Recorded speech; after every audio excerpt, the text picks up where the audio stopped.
नमस्कार बच्चों, राष्ट्र की भाषा चैनल पर आप सभी का स्वागत है बच्चों। तो आज की कक्षा में बच्चों हम पढ़ने जा रहे हैं एनसीईआरटी रिमझिम पाठ्य पुस्तक कक्षा 5वीं से पाठ 17 भाग 1 हमने पहले ही पढ़ लिया है, छोटी सी हमारी नदी, और जिसका आज हम भाग 2 करेंगे। पाठ्य पुस्तक के क्वेश्चन आंसर प्रश्न उत्तर। तो चलिए आइए करते हैं। छोटी सी हमारी नदी। तो कविता में तुम्हारी बात दी गई। तुम्हारी देखी हुई नदी भी ऐसी ही है या कुछ अलग है? अपनी नदी, परिचित नदी के बारे में कुछ जगहों पर लिखो। यानी आपने जो नदी देखी है, जो कविता में जो नदी दी गई है, क्या दोनों समान है बच्चों? तो यहाँ पे आपको कविता की कुछ लाइनें लिखनी है। देखिए, उजली सी हमारी नदी, तेज इसकी धार, गर्मियों में इसके पानी में घुसकर जाते पार। तो ये कविता थी, इसकी 2 पंक्तियां यहाँ पर। अब प्रश्न 2 है, कविता में दी गई बातों के आधार पर अपनी परिचित नदी के बारे में बताओ। ये तो हमारी कविता में से हुई। अब आपने जो नदी देखी है उसमें धार, पाट, बालू, कीचड़, किनारे, बरसात में नदी, ये सारे शब्द जो है नदियों में आते हैं। तो इसका जो अर्थ है, और उसके साथ देखिए धार, हमारी परिचित नदी की धार कुछ धीमी हो गई है। यानी जिस नदी को हमने देखा उस नदी की जो धार है वो बहुत कम हो गई है। पाट, हमारी परिचित नदी की पाटी बालू है, यानी जो उसके किनारे है, पाट यानी किनारे, वो कैसे हैं? बालूदार है, यानी सैंड की तरह है उसमें बालू। इस नदी में बहुत सा बालू है। नदी के अंदर जो पानी है उसके नीचे क्या होता है? बालू होता है ना। कीचड़, इस नदी के किनारों पर कीचड़ और रेत भी है, तो सैंड को हम रेत भी कहते हैं।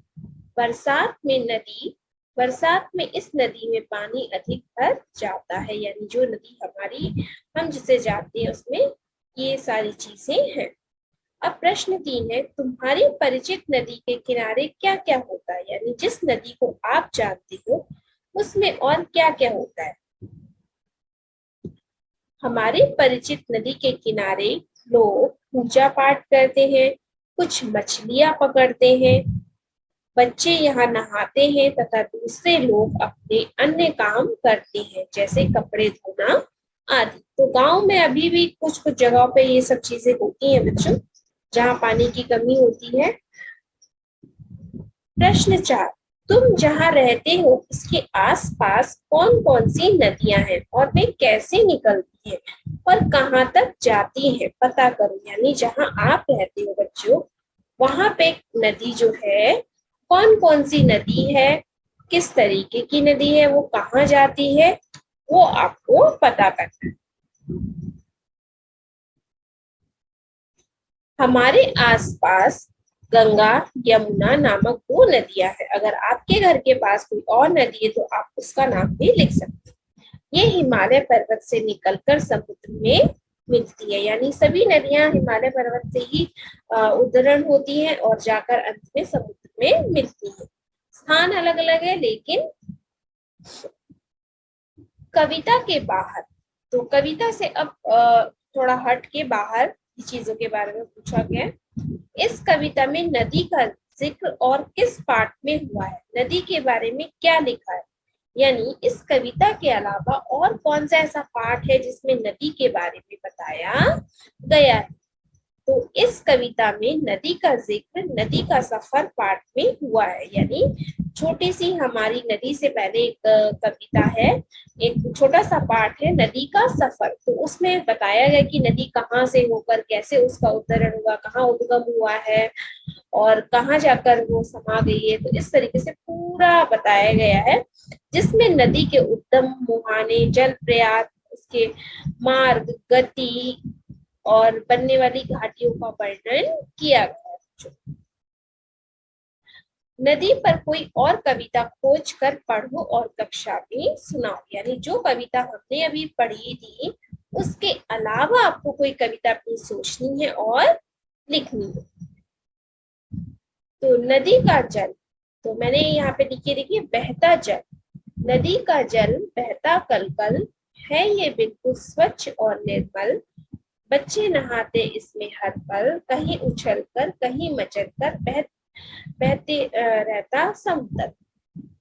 तो ये एक छोटी सी कविता है, आप भी अपनी कविता सोचकर लिख सकते हैं। नदी में नहाने के बारे में तुम्हारा क्या अनुभव है? अनुभव यानी एक्सपीरियंस। अगर आप कभी नदी में नहाए हो तो वो आपको बताना है। नदी में नहाने के बाद एक अलग सी ताजगी मिलती है। ताजगी यानी फ्रेशनेस, क्योंकि नदी का जो पानी होता है वो स्वच्छ होता है और बहता है, यानी साफ पानी आता रहता है। नदी में नहाकर इस प्रकार की थकावट मिट जाती है और शरीर में चुस्ती फुर्ती आ जाती है, यानी जो हमारा शरीर है वो क्या हो जाता है,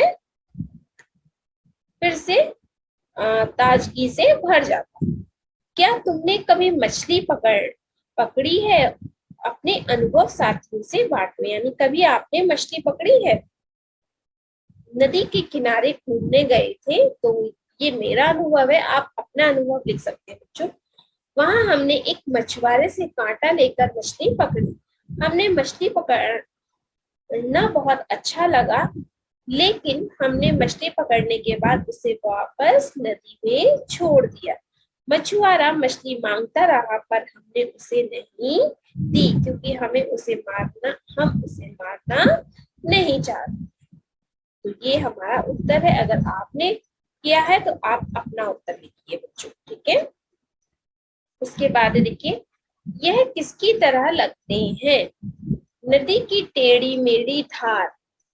तो नदी की जो टेढ़ी मेढ़ी धार है वो सांप की तरह लगती है, कि सांप भी कभी सीधा नहीं चलता है ना, वो भी क्रोल करके रेंग करके चलता है, यानी जिगजैग जिसे आप कहते हो, तो उसे टेढ़ी मेढ़ी बोलते हैं। उसके बाद है किचपिच किचपिच करती है मैना। तो किचपिच यानी जो नन्ही चिड़िया है मैना, वो किचपिच करती है। वो कैसी लगती है? नन्ही सी चिड़िया जैसी लगती है। और इसकी जगह आप ये भी लिख सकते हैं, जैसे कभी कभी हम प्लास्टिक के कोई कवर से खेलते हैं तो किच पिच साउंड आवाज आती है ना, वो भी बोल सकते हैं। उछल उछल के नदी में नहाते कच्चे बच्चे। तो कच्चे बच्चे किसकी तरह लग रहे हैं? तो उछल उछल के नदी में नहाते कच्चे बच्चे कैसे लग रहे हैं? मेढकों की तरह लग रहे हैं, यानी बरसात के समय मेढक भी जो है किच पिच उछल उछल कर नदी में कच्चे बच्चे करते हैं, यानी आवाज करते हैं। अब देखिए कविता और चित्र, यानी कविता और उसका चित्र।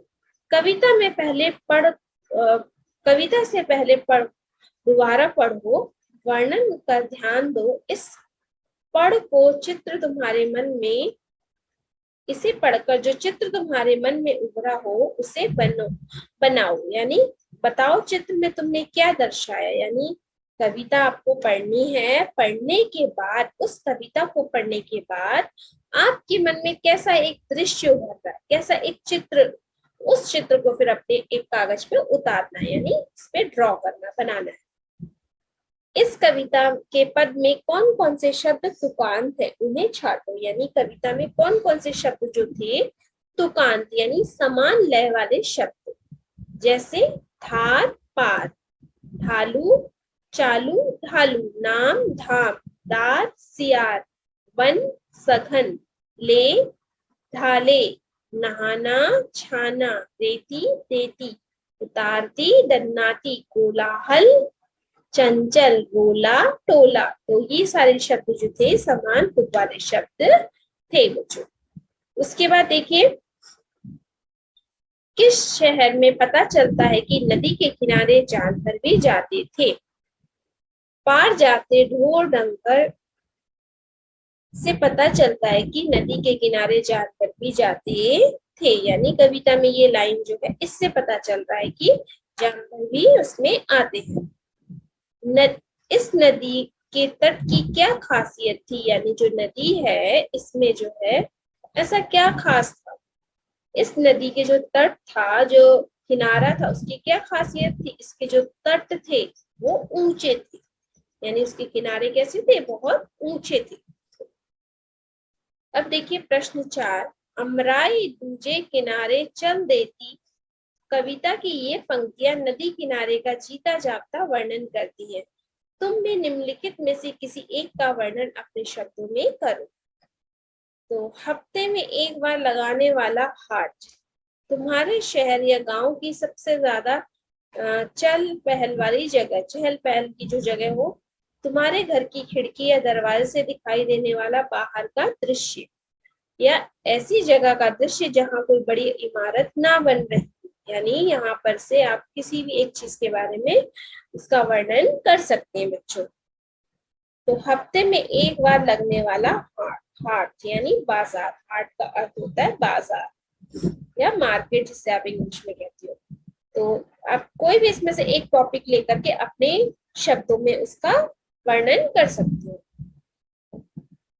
हमारे घर के पास मंगलवार के दिन हर सप्ताह बाजार लगता है। इसमें कपड़े, खिलौने, सब्जियां तथा अन्य जरूरी सामान मिलता है। अपने माता पिता के साथ बाजार घूमने जाते हैं और बाजार में काफी भीड़ होती है। सभी लोग वहां जरूरत की चीजें खरीदते हैं। इससे बाजार लगाने वाले कई लोगों का जीवन चलता है, यानी जब हम खरीदते हैं तब वो उनकी सेल होती है और उनको पैसे मिलते हैं, है ना, वो उनका काम है। तो इस तरीके से यहाँ से कोई भी लाइन आप लेकर अपने शब्दों में लिख सकते हैं। अब देखिए यहाँ पे, तेज गति, शोर, मोहल्ला, धूप, किनारा, किनारा, घना। ऊपर लिखे शब्दों के लिए कविता में से कुछ खास शब्दों का इस्तेमाल किया गया है। उन शब्दों को नीचे दिए गए अक्षर जाल में ढूंढो। यानी यहाँ पर जो अक्षर जाल है, जैसे तेज, तो तेज का अर्थ क्या होता है? गति या वेग। तो तेज का यहाँ पे ये देखिए वेग हो गया। ऐसे ही गति, तो दोनों का अर्थ एक ही है। उसके बाद है शोर, तो शोर का अर्थ होता है रोला। तो देखिए यहाँ पे ये रोला, आप अपनी पुस्तक में ढूंढिए और इस तरीके से कीजिए।